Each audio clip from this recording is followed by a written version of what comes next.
Knowledge and skills are like gold, a currency you will transform into something more valuable than you can imagine. It's similar to one of your tweets, which is eventually the time that was not spent on learning skills will catch up to you and the fall will be painful.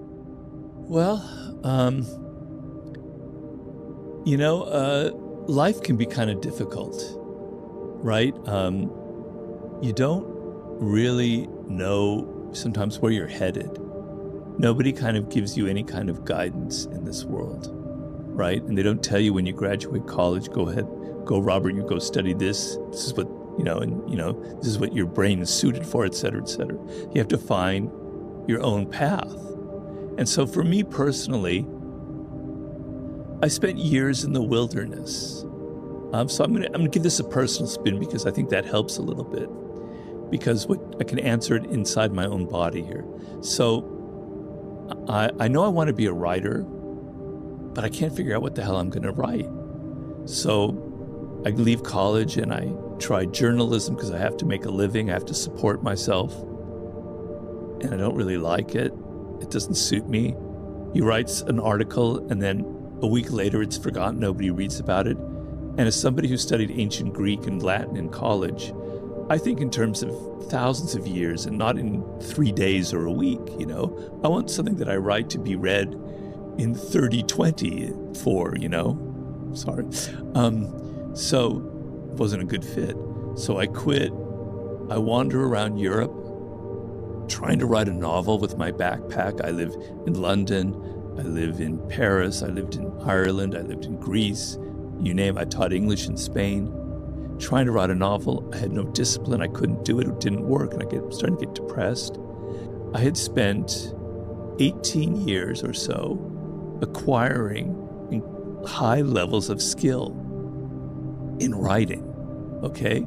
I learned in journalism how to write under a deadline, under pressure, how to make it dramatic, how to make the opening sentence exciting enough to make you read on further.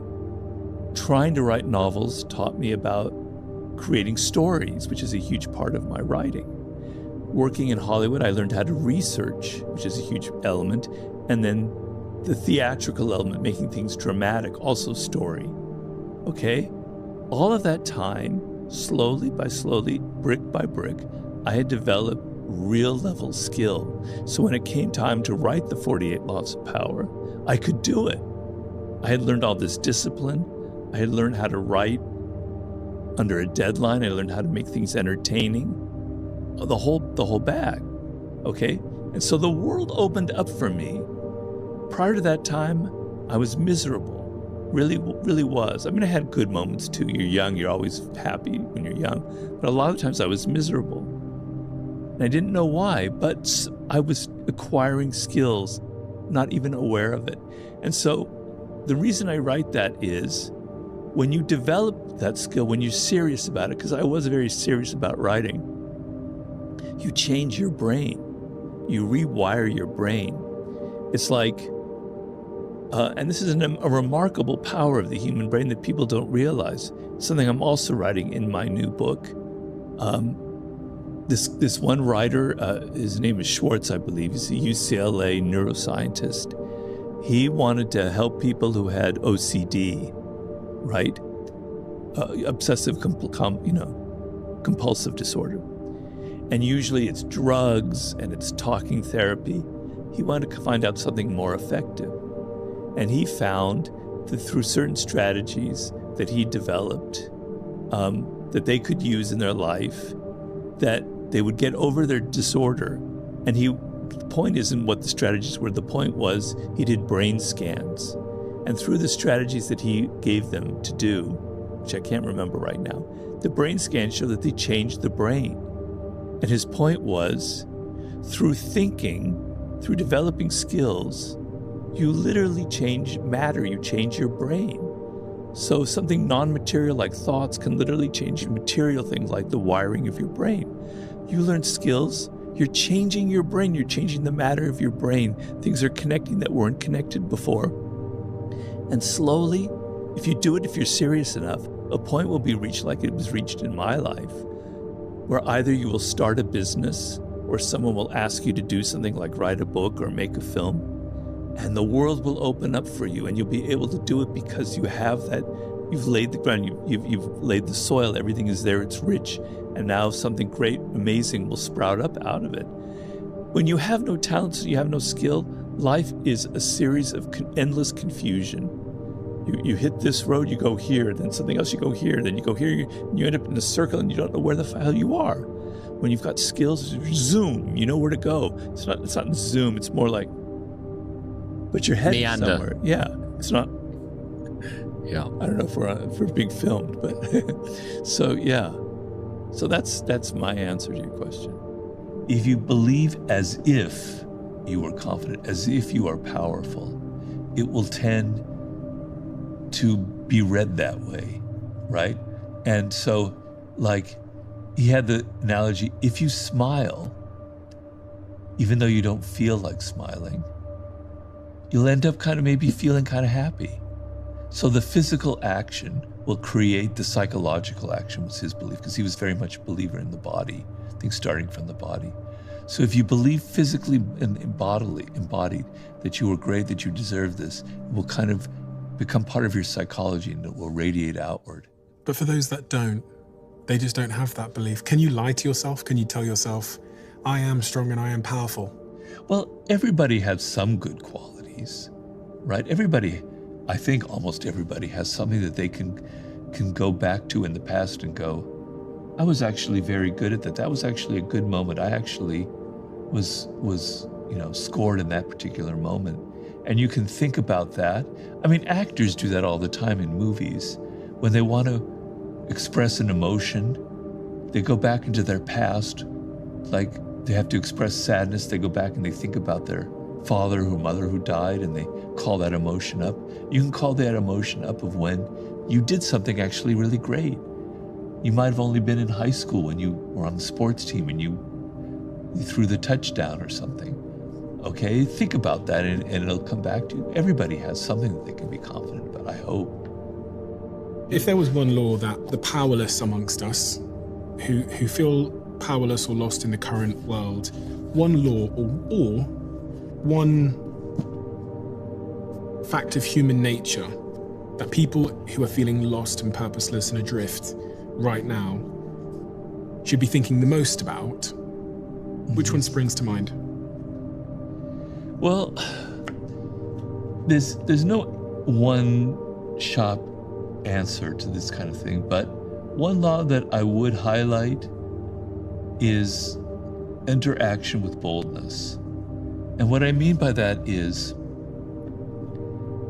if you're feeling timid, if you're feeling that you're not confident in something, you will start a project and it will fail because you feel that way, because you don't enter into it with the right energy.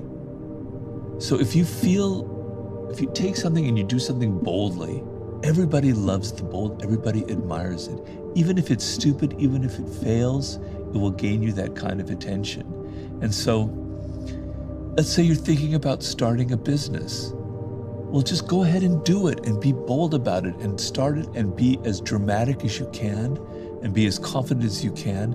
And it creates a self-fulfilling dynamic.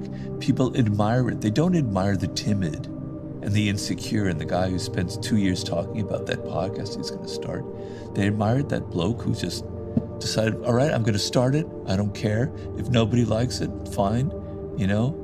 I remember this guy who interviewed me once. He had a magazine called Bad Ideas, and it was a really successful magazine in like the early 2000s. And I said, where'd you get that idea? And he said, my mother told me that to start that magazine was a really bad idea, right? So I thought I'd put the title there, and that would be the title of it. And I just went ahead and started it. And it was very successful because it was a great marketing gimmick, and it also worked, and it was actually full of bad ideas of the thing, but in a very interesting way. So being bold, being different. Everybody nowadays, I'm getting on my goddamn soapbox again, and I apologize to everyone about this, but everyone is so similar. Everybody is so afraid. Everyone's trying to be like everybody else.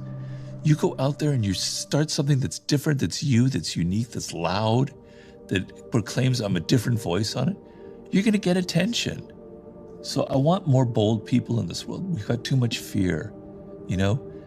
I'm not maybe a big admirer of, in some ways, of Elon Musk, but damn it, he's always bold and it always works for him. He doesn't start just a minimal business about maybe sending rockets out there. He starts thinking it's going to take you to Mars. He's bold and people love it. One of the groups, I suppose, I think that's looking for a lot of advice at the moment is young men feeling a little lost, like their place in the world is just uncertain. They don't really know or have the direction. What advice would you have for young men that are feeling a little lost in the modern world?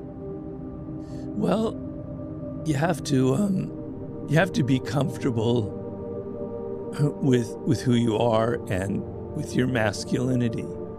So the word masculine has now got like this negative connotation around it, which is terrible because you're a young man. It's not every young man. Some men don't feel this way. But a lot of young men, I remember myself, you've got this testosterone that's roaring through you. You're competitive. You're ambitious. You have goals. You have this energy. You want to assert yourself. But it's bad. It's bad. It's bad. You're not supposed to be like that, you know?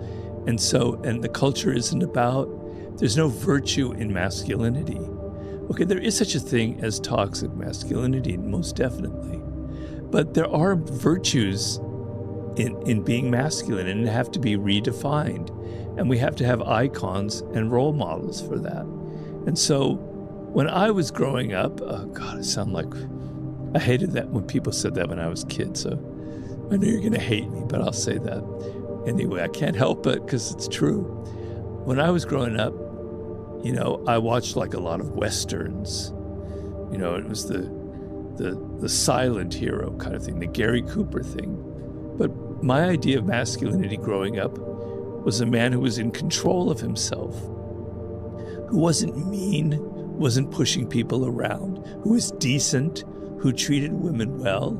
So treating women well is a masculine virtue, is a good thing. It comes from a position of strength. You're not insecure about your masculinity. You don't have to prove that you're a man by demeaning women, by pushing them around, by calling them whores and bitches, etc. You don't have to take the Andrew Tate path in life. You can respect women, and respecting them is a sign of your strength, is a sign of being secure in your masculinity. You don't need to put other people down to make yourself feel better. Okay, so we have to redefine these qualities, but there are no icons like out there. You either have the Andrew Tates out of there, or you have these wimpy men who are just so afraid of being masculine. Okay, your aggression, your assertiveness, your testosterone, it's a good thing. It's how things get done. It's what energizes you, what puts you in the world. What makes you ambitious. What makes you assert yourself and motivate yourself. It has to be channeled. It has to be disciplined. But you have to see, you know, we were talking about our people-pleasing things and how you reframe it. You have to see who you are and see the virtue in it and see the power in that. And it's a cultural problem because men are very confused. I didn't have that confusion when I was growing up, you know. So now it's very difficult because you're being told that all these things that you feel naturally are negative. They're only negative if you can't control them. So self-control is a very masculine quality. You're able to control yourself. You're able to control your passions. You're able to not talk too much if you don't need to talk too much. I'm not saying that women don't have, that the opposite is wrong. These are things that men naturally have because of their biology. And I'm sorry, I do believe in these things. But they're good. They're just how you use them that can be bad. And so I just wish there were more positive role models out there.